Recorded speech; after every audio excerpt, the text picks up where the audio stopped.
Your Daily 180, 180 seconds of pure Bible study.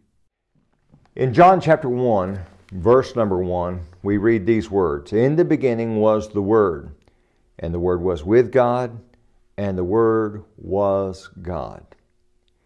If we drop down to verse number 14, we get the identity of the Word. In verse number 14, we read these words, And the Word became flesh and dwelt among us, and we beheld His glory, the glory as of the only begotten of the Father, full of grace and truth. Welcome to this, your daily 180 Bible study. We begin a series today entitled, The God Who Weeps. And one of the things that we need to understand at the very beginning is that Jesus most certainly is God. He is God the Son. But we also need to understand that He was a man.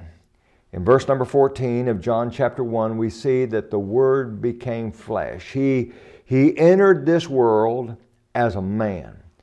Now, it's hard for me to comprehend how He could be 100% God and 100% man. But it's absolutely essential for us to understand that great truth, because it's because of His humanity that I understand He is able to identify with me.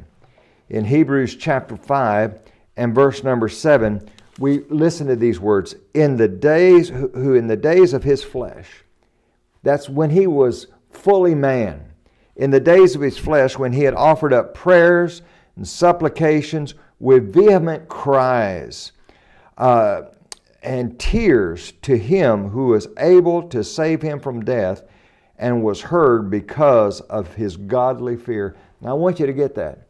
He cried out to God, and He had tears. The God who came to earth and became flesh cried out with tears. He understands what it means to be a man and to suffer and to go through the trials and problems of this life. But listen to Hebrews chapter 4 and verse 15.